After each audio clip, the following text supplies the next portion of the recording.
Amis de partout, bienvenue à l'étude de la parole de Dieu sur le site du Foyer Chrétien, le www.lefoyerchrétien.com. C'est toujours avec plaisir que nous rentrons chez vous pour étudier avec vous chaque semaine une nouvelle leçon. Et je peux vous le rappeler, ce trimestre, on étudie sur le thème « Le rôle de l'Église dans la communauté ».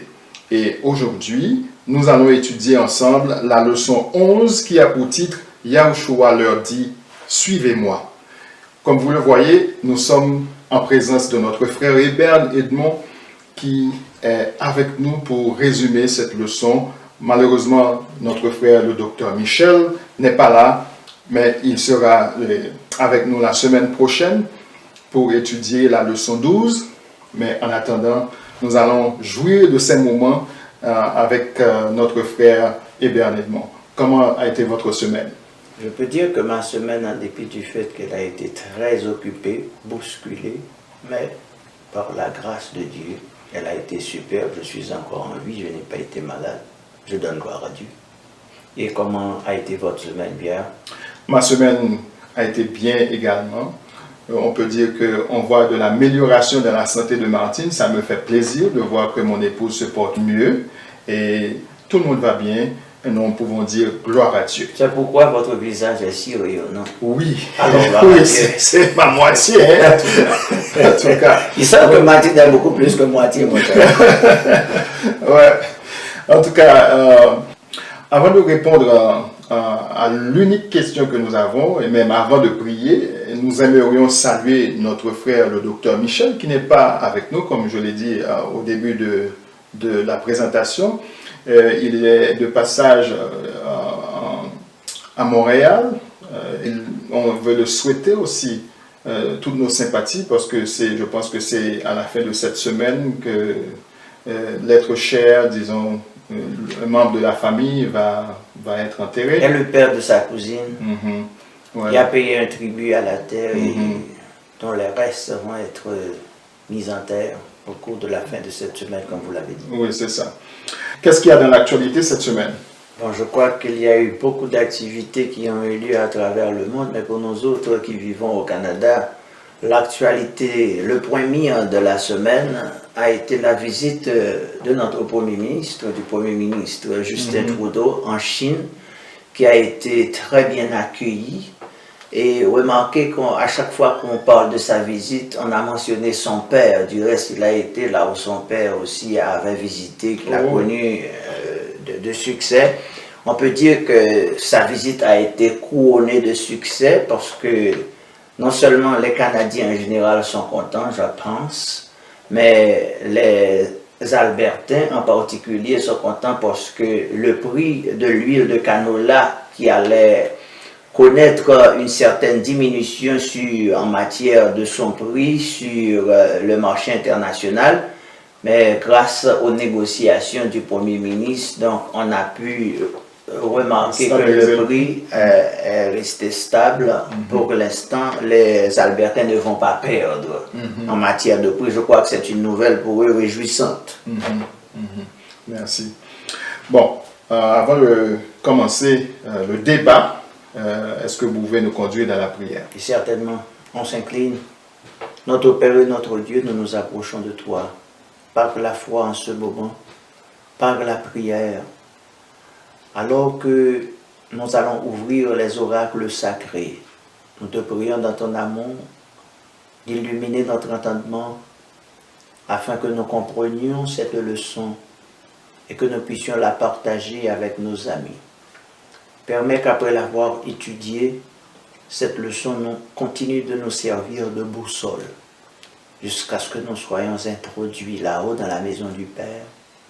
Au nom de Yahushua, notre frère, et par le Saint-Esprit, notre consolateur. Amen. Amen. Chers amis, je vous rappelle que vous suivez l'étude de la parole de Dieu sur le site du Foyer Chrétien. Bienvenue. Et cette semaine, nous étudions la leçon 11 qui a pour titre « Yahushua leur dit « Suivez-moi ».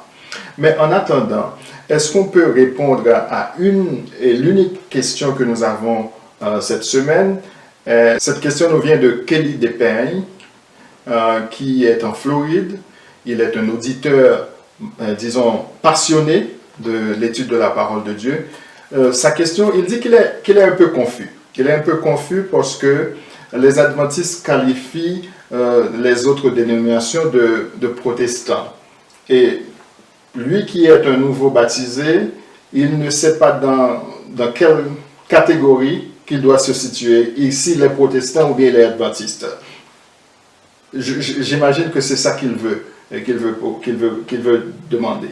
Je veux dire, en réponse, un élément de réponse que je voudrais apporter à sa question, c'est que il y a un ensemble global. Cet ensemble serait le protestantisme. L'adventisme fait partie du grand mouvement protestant, mais n'est pas le seul.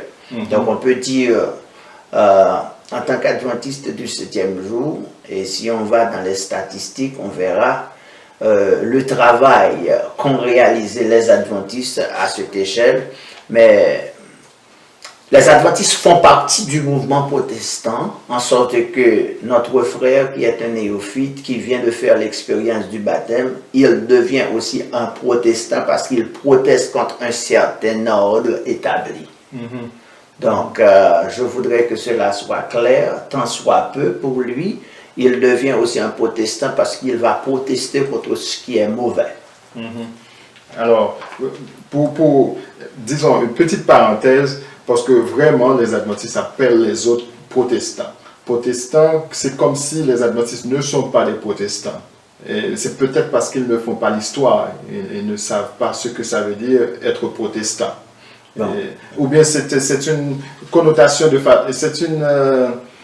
c'est une connotation négative quand on parle des autres dénominations. On dit que ce sont des protestants pour se séparer de ces dénominations-là. Donc, il y a une certaine ligne de démarcation entre l'adventisme, le mouvement adventisme et le protestantisme en général, mais la différence marquante entre l'adventisme et les autres, c'est que toutes les autres dénominations vont à l'église le dimanche, et les adventistes, eux, ils vont à l'église le samedi.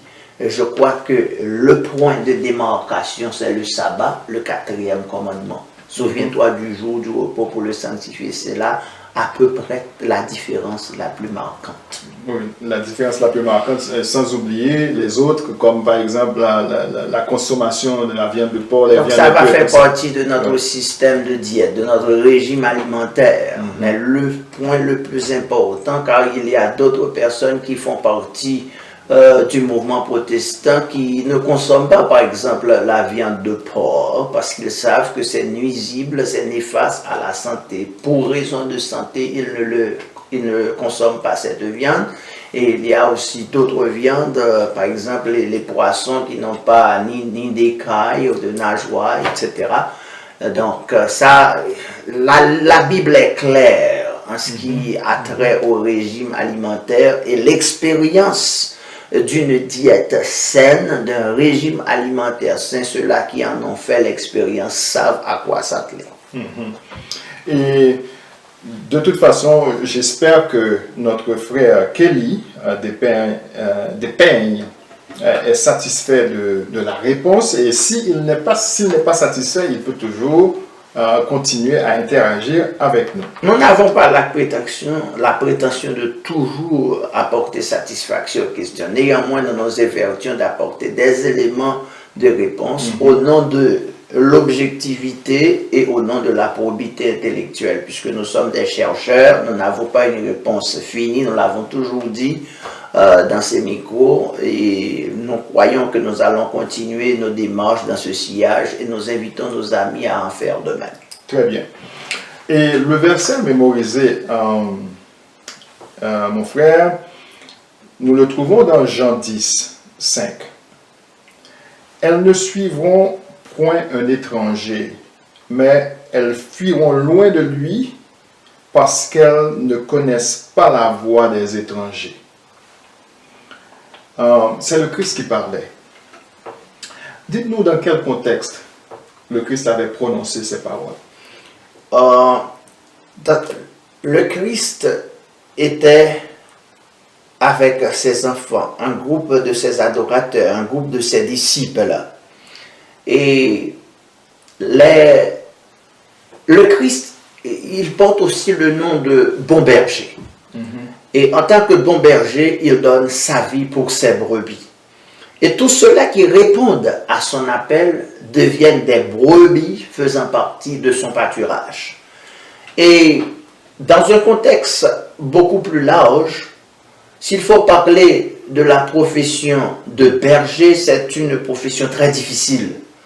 Mais un berger, il est patient, il fait son travail de paître son troupeau avec beaucoup de patience, avec beaucoup de professionnalisme, avec beaucoup de rigueur.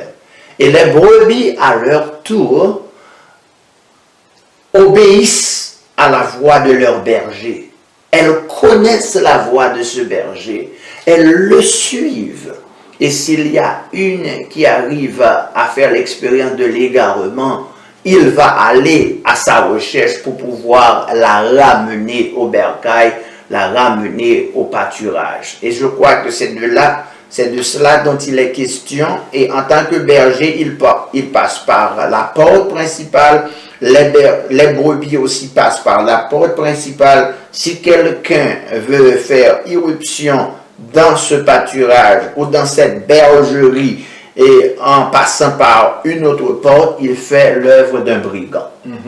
Mais j'aimerais un peu élargir la question. Il nous dit dans Jean 10, à partir du verset 1, « En vérité, je vous le dis, celui qui n'entre pas par la porte dans la bergerie, mais qui y monte par ailleurs, est un voleur, comme vous venez de le dire. » Dans le verset 2, il dit, « Mais celui qui rentre par la porte est le berger des brebis. Le portier lui ouvre, et les brebis entendent sa voix. Il appelle par leur nom les brebis qui lui appartiennent, et il les conduit dehors. » Est-ce qu'on peut, en quelque sorte, aller à profondeur dans ce verset 3, puisqu'il dit, le portier lui ouvre et les brebis entendent sa voix. Il appelle par leur nom les brebis qui lui appartiennent et il les conduit dehors. C'est une bergerie. Et si je comprends bien, le berger entre par la porte. Il appelle par leur nom les brebis qui lui appartiennent. Est-ce que cela veut dire que le Christ est venu dans ce monde? Si on considère ce monde comme une grande bergerie, et le Christ appelle ses brebis dans le monde, et il les appelle par leur nom. Est-ce que ça veut dire que tous ceux qui sont dans ce monde n'appartiennent pas au Christ? Ok, il faut nous rappeler que nous sommes ici face à une métaphore. Et la bergerie dont il est question ici, c'est l'église du Christ. L'église du Christ dont il est lui-même le pasteur. C'est lui le pasteur.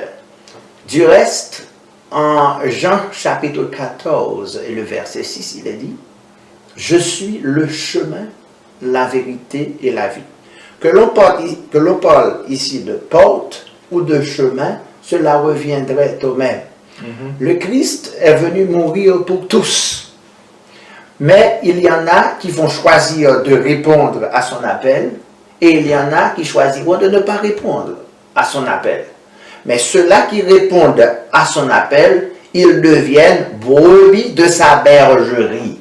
Parce que ces brebis ont entendu sa voix, elles ont répondu à son appel et lui, il devient leur pasteur. C'est pourquoi ces brebis le suivent. Nous vivons dans un monde où il y en a qui croient au Christ, il y en a qui ne croient pas. Et c'est là la mission à laquelle vous et moi, nous devons de nous atteler, et nos amis internautes aussi, à la prédication de l'Évangile, pour que ceux-là qui ne sont pas partis encore, ceux-là qui ne font pas encore partie de cette bergerie, elles puissent venir, ces brebis, je dirais, égarées dans le pâturage. Donc c'est à nous d'aller les chercher, et pour pouvoir les chercher, c'est par le ministère de la prédication, ou par le ministère quelconque auquel on peut se livrer, puisque nous avons tous et chacun un don qui nous est légué. C'est à nous de le chercher, de le faire fructifier pour le grand bien en matière de la prédication de l'Évangile. Je ne sais pas si j'ai mal compris, parce que quand on nous dit dans la leçon, ils connaissent sa voix. Et on voit qu'il appelle ses brebis par leur nom. Et maintenant, il les appelle et les brebis reconnaissent la voix de leur maître. On voit dans ce monde plusieurs dénominations, comme la question a été posée aussi par notre frère Kelly. Je suis d'accord. Ouais, il a posé la question en disant que les dénominations protestantes, nous les considérons comme à part dans un sens, parce qu'on les appelle les protestants. Maintenant, on voit des gens sortir d'une dénomination à une autre. J'ai rencontré des gens qui sont passés même de 3 à 4 dénominations. J'ai quelqu'un qui m'a dit qu'il était premièrement catholique, il est devenu pentecôtiste, il a été chez les témoins de Jéhovah, il a été aussi chez les adventistes et il est resté là.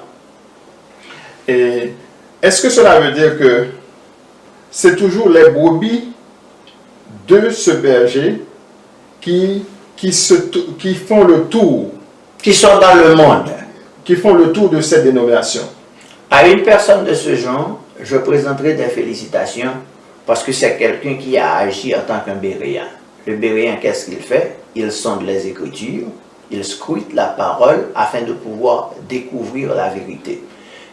Rappelons-nous que quelle que soit la secte religieuse à laquelle appartient une personne, cette personne y reste par conviction et par sa foi. Et si cette personne se met à l'étude, il arrivera certainement qu'il découvrira de nouvelles vérités. Et je crois que ça a été l'expérience de votre ami, donc qui a fait l'expérience de plusieurs dénominations, et finalement il a pu arriver à une autre dénomination où il croit trouver la vérité. Et je crois que c'est l'attitude que tous ceux qui s'évertuent à répondre à l'appel divin doivent adopter. Donc on cherche la vérité, on étudie jour et nuit sous la puissance du Saint-Esprit et en faisant preuve d'une volonté ferme et farouche à la découverte de la vérité. Et si on se livre dans cette démarche, je crois que tôt ou tard, on finira par découvrir la vérité. Et quand on découvre la vérité, on se doit de l'épouser. Est-ce que cela veut dire que, en passant d'une dénomination à une autre, c'est dans une dénomination qu'on trouve la vérité? On ne trouve jamais la vérité dans une dénomination, car la vérité sacramentelle réside dans le Christ. C'est lui la vérité. Je suis le chemin, la vérité et la vie. Jean 14, verset 6. Je pense que vous avez répondu à la question, puisque dans ce même passage, le Christ a dit qu'il est la porte. Bien sûr. Il est la porte, il est le chemin, il est la voie. Par cette porte. Bien sûr. Ok. Alors, maintenant, comment on voit que Abraham reconnaît la voix de Dieu quand le Dieu Tout-Puissant lui a demandé d'aller présenter son fils en sacrifice. Il avait accepté de le faire, même si dans ce temps-là, il y avait d'autres nations qui pratiquaient des sacrifices humains à des dieux étrangers. Mais lui, il a décidé d'aller le faire, mettant tout de côté des critiques de toutes sortes, parce que des gens qui vivaient, sa famille pourrait dire, mais non, vous suivez ce que font les autres nations. Il l'a fait parce que il a reconnu la voix de Dieu. Comment peut-on reconnaître la voix de Dieu? On peut reconnaître la voix de Dieu en se livrant à la prière et en faisant preuve de renoncement personnel avec un désir farouche de la recherche de la vérité. Et en reconnaissant la voix de Dieu, n'oubliez pas, le Dieu que nous servons, il nous donne une conscience. Et cette conscience est notre juge intérieur. Et en écoutant la voix de notre conscience, par la puissance du Saint-Esprit, nous pouvons écouter la voix de Dieu. Mais maintenant, on écoute la voix de Dieu. Comment peut-on conduire quelqu'un à connaître, à reconnaître la voix de Dieu? Je ne peux pas conduire quelqu'un à reconnaître la voix de Dieu. Je peux répondre à l'appel de Dieu en faisant son travail. Et c'est pourquoi, quelle que soit la démarche à laquelle nous nous livrons en tant qu'être humain, nous devons de converger le regard de ceux que nous côtoyons vers celui qui est détenteur de cette puissance, et savoir le Christ lui-même. Et remarquez, le Christ lui-même, quand il était sur la terre, à chaque fois qu'il posait une action, il convergeait toujours les regards de ceux-là qui le suivaient vers son Père. Nous devons chercher. Et c'est en cherchant que nous allons trouver, nous allons connaître la voie, nous allons trouver, faire connaissance avec le berger. Parce que lui-même, il était venu chercher et sauver ceux qui étaient perdus. D'après Luc 19, verset 10. Qu'est-ce que vous comprenez de ces trois passages? Luc 19, 10, Marc 1, 17 et Luc 9, verset 2. Et même Apocalypse 14, 6 et 7. Quel est le point essentiel que tous ces textes ont en commun? Ok. Le point essentiel spécifiquement que tous ces textes ont en commun, c'est la recherche de Dieu, répondre à son appel. Par exemple, Luc 19, verset 10 déclare, il était venu chercher et sauver ceux qui étaient perdus. Et quand on continue, Luc 9, verset 2, il est dit, suivez-moi et je vous ferai pêcheurs d'hommes.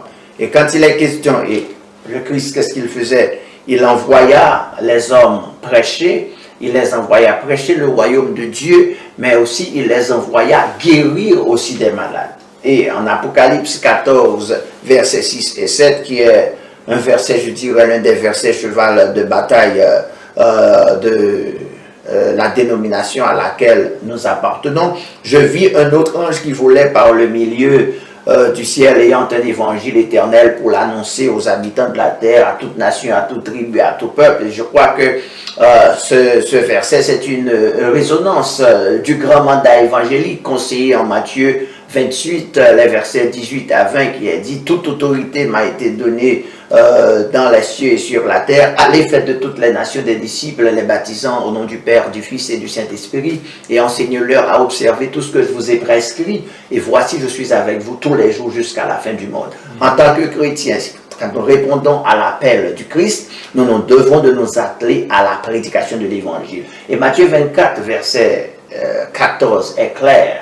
Cette bonne nouvelle du royaume sera prêchée dans le monde entier pour servir de témoignage à toutes les nations, alors et alors seulement viendra la fin. En sorte que, si nous allons dans Matthieu 20, si nous restons dans Matthieu 24, il y a les signes avant-coureurs ou précurseurs du retour du Christ.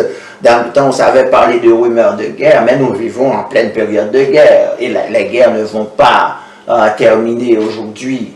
Car nous avons parlé toujours dans cette leçon, dans cette tribune de la grande controverse entre le bien et le mal qui continue de faire son cours, mais nous devons de prêcher l'évangile. Et quand la prédication de l'évangile aura été parachevée, c'est à ce moment-là que le Christ reviendra pour mettre un terme à nos malheurs, à nos déboires, à nos déceptions, et à nos épreuves, à tout ce qui tracassait l'être humain. À ce moment-là, nous dirons bye-bye à toutes ces choses. On montre que le berger a laissé 99 de ses brebis pour aller chercher une seule qui manquait. Donc, à partir de cet exemple, nous pouvons tout simplement rappeler à nos amis qui le savent déjà que tout un chacun a une importance aux yeux de Dieu. S'il y avait une seule âme à sauver, le Christ viendrait de toute façon pour pouvoir la sauver. Et il y a, je crois, dans le message, dans le livre intitulé « Message à la jeunesse », si ma mémoire est bonne, dans la page 92, il est dit que pour une seule âme qui sent son impuissance, en paraphrase, et qui s'appuie de toutes ses forces à la puissance divine, au lieu de laisser une telle âme connaître de l'échec, le Christ aurait préféré débarrasser le ciel de tous les anges pour pouvoir l'envoyer à la rescousse d'une telle âme.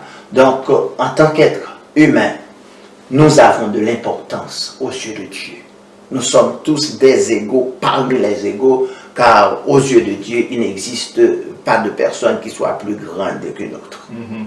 Est-ce que ça, c'est un exemple que le Christ nous a donné, mais que faisons-nous en tant que... Vous êtes théologien, pasteur, on vous invite ici et là pour aller prêcher, même si vous n'avez pas encore une église. Comment... Je peux dire que je n'ai pas encore le chèque de pasteur. Oui. Mais je dessert quand même des communautés. Oui, oui. Alors, comment peut-on appliquer ce modèle que le Christ a appliqué? Parce que souvent, on voit que dans nos églises, on invite les gens à venir nous visiter. Mais on ne sort pas pour aller les visiter, passer du temps avec eux, les aider. On veut souvent prêcher que le Christ revient bientôt, il y a le jugement qui arrive, il faut venir tout de suite vous faire baptiser. Mais on ne suit pas souvent le modèle que le Christ a. Vous avez posé une question très importante, mais qui est à la fois difficile dans le contexte de la prédication de l'Évangile. Et pour pouvoir répondre spécifiquement à votre question, l'une des notes a répondu à cette question. Il y avait une certaine église qui était implantée dans une certaine communauté. Donc les membres de cette église s'évertuaient à prier nuit et jour pour que le Seigneur remplisse cette église de membres. Maintenant, ce qui se passait, personne ne fréquentait l'église. Ils se mettaient à prier jour et nuit sans poser aucune action qui soit de nature à attirer des gens. Donc, une église existe uniquement pour pouvoir évangéliser. Et pour pouvoir évangéliser, il faut avoir des ministères. Par exemple, on peut implanter des services dans le domaine médical. Si on a une église où il y a des médecins, il y a des infirmières, on peut avoir un ministère médical. On peut arriver par exemple dans un endroit où les gens ont faim. On peut instaurer un ministère. On peut travailler avec d'autres composants de la société, soit sur le plan gouvernemental, pour pouvoir implanter un ministère. Et quand les besoins des gens vont être satisfaits, à partir de ce moment-là, ils vont venir, on pourra les orienter vers le Christ. Mais l'Église existe pour pouvoir servir. Et c'est à ce moment-là que l'Église va jouer véritablement un rôle important au sein de la société. Alors quelqu'un poserait la question de savoir si une église était plantée quelque part et si demain l'église ne devrait plus être là, comment se sentiraient les gens de la communauté? Si les gens priaient d'abord déjà, même si je ne sais quel Dieu ils priaient pour que cette église disparaisse, c'est que c'est une église qui ne remplit aucune fonction dans la communauté. Comme on l'a toujours dit, quand on parle du rôle de l'église dans la communauté, ce n'est pas le rôle d'une institution chrétienne, mais c'est le rôle de chaque individu qui fait partie de l'église, qui doit changer. On doit être le pont entre la grande communauté ou bien entre le Christ et la communauté. C'est certain. Je me rappelle, il y avait quelqu'un qui était directeur de l'éducation, je crois que vous le connaissiez aussi, qui répondait au nom de Dr. Herbert Fletcher. Donc c'est quelqu'un qui était de la Jamaïque, mais qui a passé sa vie dans le ministère de l'éducation au niveau de la division interaméricaine. Mais avant de devenir directeur du département de l'éducation au niveau de la division interaméricaine, il était président de West Indies College, alors à la Jamaïque. Il disait, quand il faisait des visites dans les universités, donc il y a deux grandes institutions importantes dans le domaine de la prédication de l'évangile. Ces deux grandes institutions, c'est l'école et l'hôpital. On dirait les écoles et les hôpitaux. Parce que si on est une église, on ne peut pas confier la tâche d'éduquer ses membres ou ses enfants à d'autres institutions. On parle de nos jours de sécularisme, mais combien d'enfants s'abreuvent à la source de l'éducation chrétienne? Donc, si les gens sont dans des institutions éducationnelles sécularisantes, c'est normal que ces individus-là, ou bien les ressortissants de ces institutions, vont épouser le sécularisme. Donc, si ce sont des institutions chrétiennes, je parle de ce que je sais, j'ai fait l'expérience des institutions chrétiennes, j'ai aussi étudié dans des institutions non chrétiennes. Je crois que Martine en a fait l'exception. Ses parents ont travaillé dans des institutions chrétiennes et vous aussi, vous savez ce que représentent les institutions chrétiennes. Néanmoins, à chacun de nous est dévolue la responsabilité de prêcher l'évangile et à chacun de nous est confié un don. Il y a un travail que vous pouvez faire, je ne pourrai jamais le faire. Il y a un travail que mes amis internautes peuvent faire, que je ne pourrai jamais le faire. C'est à nous de chercher à repérer, à déceler le don qui nous est confié et le faire fructifier au plus grand bien de la prédication de l'évangile. Mais quel que soit le moyen qui est placé entre nos mains, nous devons de créer d'autres moyens avec des experts dans les champs y afférents, mais nous devons de travailler de telle sorte que nous puissions exercer un ministère qui réponde à la prédication de l'évangile. Ça, nous devons être le pont. Et maintenant, en tant que pont, nous devons aussi donner de bons exemples. Je pense qu'on a tous constaté que les institutions religieuses, comme par exemple les écoles, les hôpitaux, sont très dispendieux. Pour envoyer nos enfants dans une institution chrétienne, pour étudier, il faut avoir beaucoup d'argent. Et pour aller recevoir des soins dans un hôpital, disons, dans un hôpital chrétien, il faut avoir de l'argent, beaucoup d'argent. Pourquoi ça doit être beaucoup plus cher que les autres? Bon, si l'institution n'est pas subventionnée, la plupart du temps, on peut ne pas avoir beaucoup d'étudiants. Je vais me permettre de dire, l'expérience la plus triste, je pense, à laquelle on puisse faire face, c'est que ceux-là qui envoient leurs enfants dans les institutions chrétiennes ne sont presque jamais les plus possédants. Je veux dire, ce sont ceux-là qui font des sacrifices, mais tout en connaissant l'importance de l'éducation chrétienne, ils envoient leurs enfants. Et c'est au prix de sacrifices. Même si on dit que l'éducation est dispendieuse, nous devons nous rappeler que l'éducation chrétienne n'a pas de prix. On nous parle de l'appel. Dans cette partie de la leçon, le commentaire qui m'attire l'attention, c'est le commentaire de notre bien-aimé frère Mark Finley, l'évangéliste très connu. Il nous rappelle que c'est une faute spirituelle. Quand on est en contact avec une communauté, on n'offre pas Dieu à cette communauté, ou bien quand on est en contact avec un individu, on n'offre pas Dieu à cet individu. Nous devons de saisir, quel que soit le moyen et le temps qui nous est offert, pour ne pas attirer les gens à nous, mais surtout converger leur regard vers celui qui est détenteur de la vie, à savoir le Christ, notre Sauveur. Donc, quelle que soit l'activité à laquelle une église, une communauté, une congrégation chrétienne se livre, ou un individu quelconque, cette action se doit de converger le regard vers le Christ. Cherchez et vous trouverez. Si je cherche, je vais trouver quelque chose. Avant de considérer chercher et l'on trouvera, il serait important de mentionner rapidement le témoignage ou la plaidoirie, la déposition de l'apôtre Paul devant le roi Agrippa. Remarquez qu'au moment où il faisait sa déposition, Paul c'était un persécuteur de l'Église, mais au moment où il a reçu l'appel, où cette lumière resplendit sur son visage, il était comme tombé comme mort, son nom allait être changé de Saul en Paul. Et remarquez quand il présentait sa déposition devant le roi Agrippa, et pour faisant état de comment il persécutait les chrétiens et comment il recevait la permission et l'autorisation de la part des principaux sacrificateurs. Donc il recevait la permission des gens de l'Église, même pour pouvoir persécuter les chrétiens.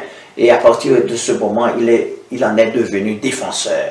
Remarquez, quelqu'un qui était persécuteur de quelque chose, maintenant cette personne est transformée. Sa vie a été métamorphosée en Christ et il est devenu maintenant un défenseur farouche de cet évangile. Et au moment où il présentait sa plaidoirie, sa défense, Festus, qui était gouverneur, a déclaré qu'il était fou qu'il déraisonnait.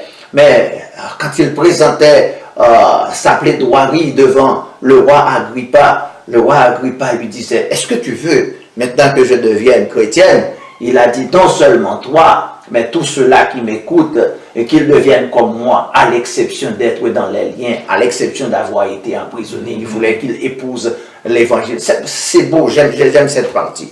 Cherchez et vous trouverez. On peut chercher, et pour pouvoir trouver, on doit chercher, mais chercher quoi? On doit chercher à rencontrer le Christ. Et cette rencontre se veut une rencontre intime et personnelle. Chacun se doit de chercher le Christ pour soi-même. Et l'autre chose qui est importante, non seulement on peut chercher, mais il y a le Christ aussi qui frappe et qui nous cherche aussi. Il frappe à la porte. Et si quelqu'un entend sa voix et lui ouvre la porte, il va rentrer chez nous.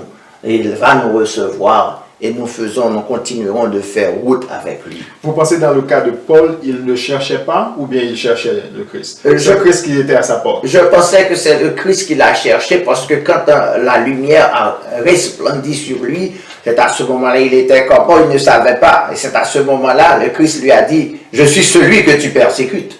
Donc je crois que c'est le Christ qui l'a cherché. Dans cet exemple, il était, et parfois, le Christ peut chercher, il y a des moyens à sa disposition. La manière dont le Christ te cherche, il peut me chercher d'une autre manière, il peut chercher Martine d'une autre manière, il peut chercher Docteur Michel d'une autre manière, il peut chercher nos amis d'une autre manière, mais l'essentiel, c'est de se laisser trouver par le Christ. C'est intéressant ça. Quand on regarde ces leçons, et réellement, si on veut suivre ce que le Christ nous enseigne ici, dans toutes ces leçons, comment nous connecter avec les communautés, comment amener des gens à lui, je pense qu'on allait avoir beaucoup plus de gens dans la bergerie si on pratiquait ce que le Christ nous a dit. Et c'est malheureusement, je suis en mesure de le dire, je parle de ce que je sais, c'est très difficile de le dire, mais il y en a qui, au lieu d'attirer des gens à l'église, qui les chassent. Mais on doit essayer de ne pas être ces gens-là, puisque souvent, on peut, dans notre égoïsme, dans notre ignorance, chasser des gens sans même le savoir. Prions à ce que Dieu nous aide à attirer des gens au lieu de les chasser de la bergerie. J'espère que nos amis ont été bénis par la leçon d'aujourd'hui. J'espère que nos frères et sœurs qui regardent, qui ont des questions, vont continuer à interagir avec nous sur le site du Foyer Chrétien, le www.lefoyerchrétien.com. Et aussi, s'ils ont des questions, ils peuvent nous les envoyer à l'adresse suivante, info@lefoyerchrétien.com. Et si vous le permettez, nous inviterons nos amis internautes. S'ils ont la version anglaise, je sais que notre émission est en français, mais la leçon se déroule autour d'une déclaration, autour d'un passage très important qui se trouve consigné dans le ministère de la guérison, Ministry of Healing, aux pages 143 et 144. Je crois que c'est de là qu'on a tiré l'essence de la leçon de cette semaine, ou bien de cette série de leçons où le Christ a répondu, a subvenu aux besoins des gens. Et après qu'il eut fini de subvenir à leurs besoins, et les gens ont pu gagner leur confiance. C'est à ce moment-là, il a gagné leur confiance, et les gens, c'est à ce moment-là, le Christ leur dit, suivez-moi. Merci, chers amis. Merci de votre fidèle écoute. Derrière les caméras, c'était Martine, notre frère Eben et votre serviteur Pierre-Claude Aubergeau pour vous servir aujourd'hui. Nous vous souhaitons de passer une agréable semaine sous le regard du Tout-Puissant. À la semaine prochaine.